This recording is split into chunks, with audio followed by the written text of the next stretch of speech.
What's up, you guys? Welcome back to my channel. This is my burned face tutorial and I hope you enjoy it. I started off by applying my normal foundation across my face and blending it in. I then used my concealer stick to cover up my under eyes, above my eyebrows, and my chin. I always found that it was easier just to use your fingers instead of a blending brush because it is less time consuming and it's easier to blend the product into your skin.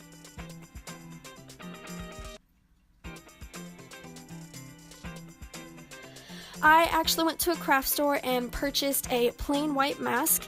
This will be the foundation of our wound. You don't have to buy a mask. You can apply all the makeup straight onto your face, but I find that this is the easiest method. I traced it with my Ben Nye white cream paint so that I would know where I was placing it while I was doing the rest of my face.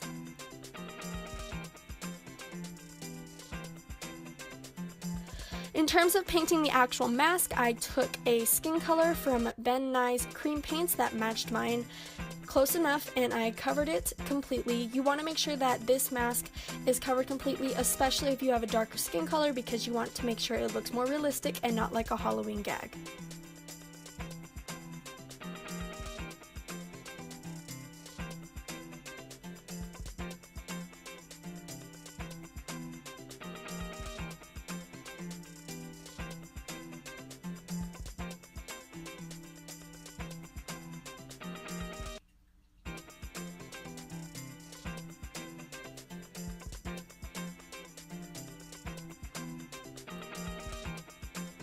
After this, I took the red shade from Ben Nye's Burns and Blisters wheel, and I also covered the entire mask with this red shade. I feel like it mixes very nicely with the skin color paint to make it look like it is raw skin that has just emerged after you got burned really badly.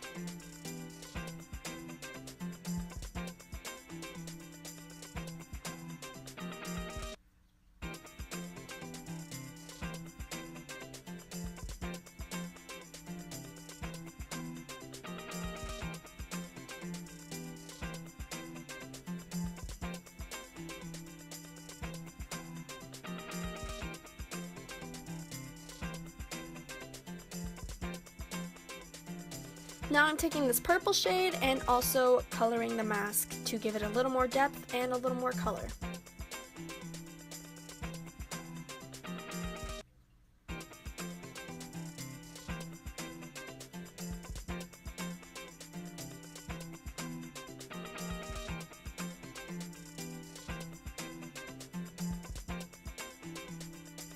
Now I'm taking my Ben Nye's liquid latex and I will be using the toilet paper method to make it look like a bunch of ripped and gross and gory skin is coming off of my face.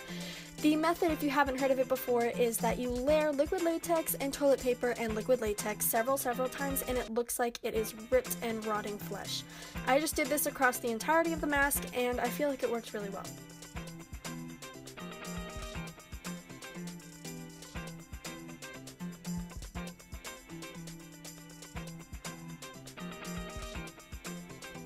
This is the finished product. And now I will be putting in the eyepiece. I just did liquid latex and toilet paper like I did for the other part of the mask, but you have to be a little more careful with this so that you make sure it doesn't rip.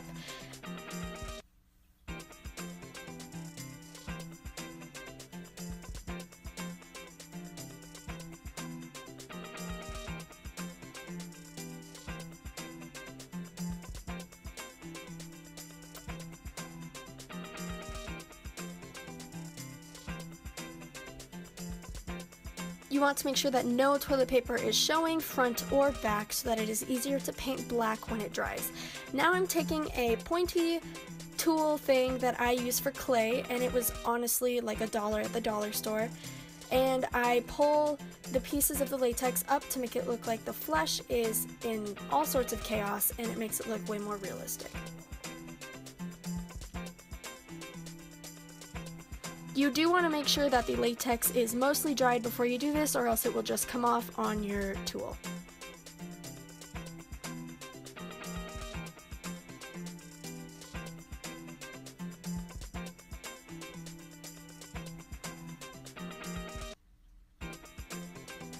Now I'm going back to the Burns and Blisters wheel and using the entire wheel, honestly, to color this piece. At this point, I would say you can put it on your face, but I feel like it's easier to get the basic colors on the mask before you apply it onto your face.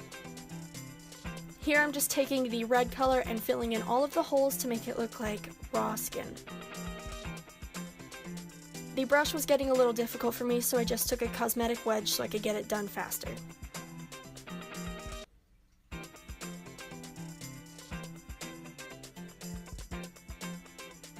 Now I'm using the pink color and I'm going to go over the entire mask to give it a more raw, fleshy color.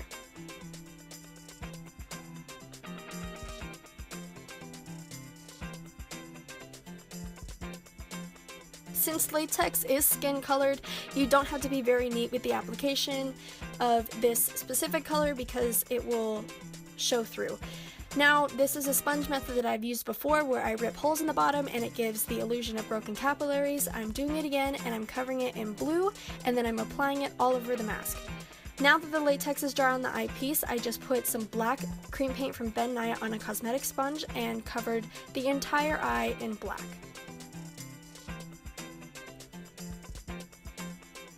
I went from cosmetic sponge to a brush and then to my fingers because it was getting very difficult, so whatever works for you is fine. Now I'm taking this dark brown shade from my nude palette and I'm going to color in my eyebrows. My eyebrows are very blonde and non-existent, so I wanted to make them very dark and dramatic for this specific look.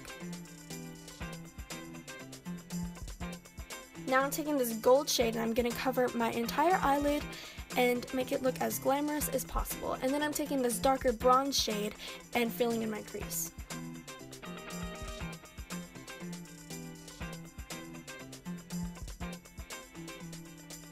I'm taking the lightest shade and I'm going to highlight my brow bone and the corner of my eye.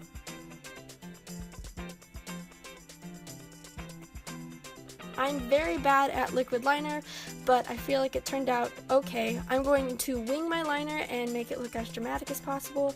Bear with me, it gets better.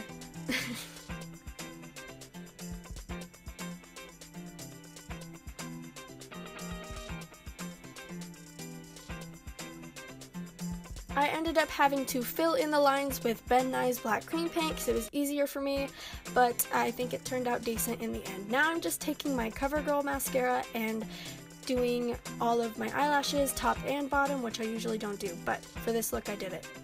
Now I'm taking the darkest shade in my bronze palette and nope, that's not what it's called. I'm contouring my entire left side of my face.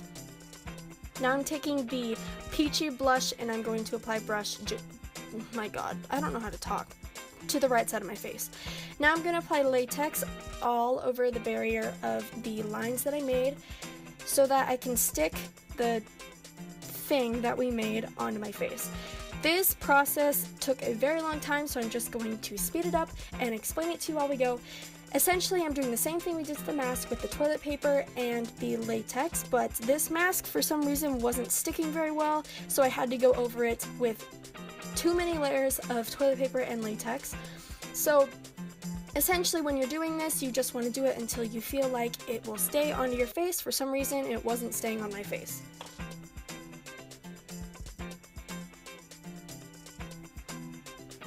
When we put the latex on the mask, you didn't have to be very neat with the toilet paper, but if you're doing a border, just so you make sure it blends into your face nicely, I would try to keep the toilet paper as flat and smooth as possible.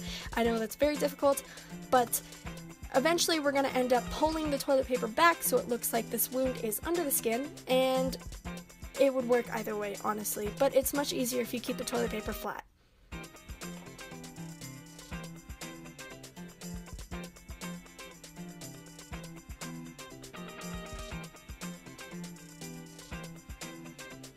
Another suggestion for working with latex near your hairline is to always make sure your hair is pulled back. Halfway through this video, I had to put a headband on and actually tie my hair back because the latex was pulling the hair out of my head.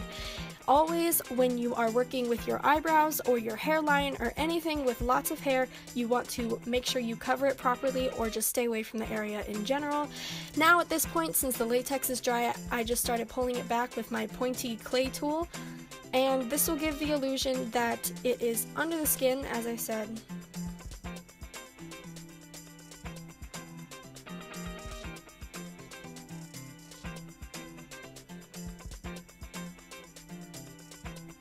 Now I'm going back to the burns and blisters, and I'm honestly using every single color in this palette just to cover this wound up. It doesn't matter. I like to use the darker colors towards the middle and the lighter colors towards the outside. I'm working with my voiceovers. This is like the 5th time I've tried to do this and I'm not starting over. I'm using the Ben Nye Fresh Scab, and I like to use this product especially for burns and blisters because if you use thick runny blood, it doesn't really give off the same effect. Essentially, I'm just lining the wound with this Fresh Scab and blending it towards the middle, and then I will end up filling in all the little white holes that you see with the Fresh Scab.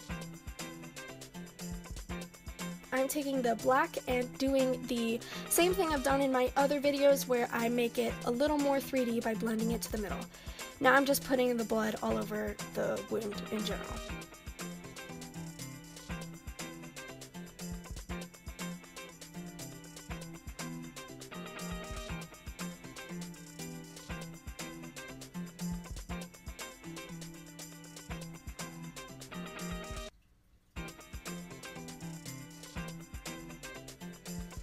I filled the entire black hole that is supposed to be my eye with Fresh Scab, and this is the final look. Thank you guys so much for watching and bearing with me through this awful voiceover. This specific makeup look, like the others, works awesome for pictures or trick-or-treating at night, and I hope you guys enjoy and found it useful. Leave a comment below for what you want to see next, and thanks for watching.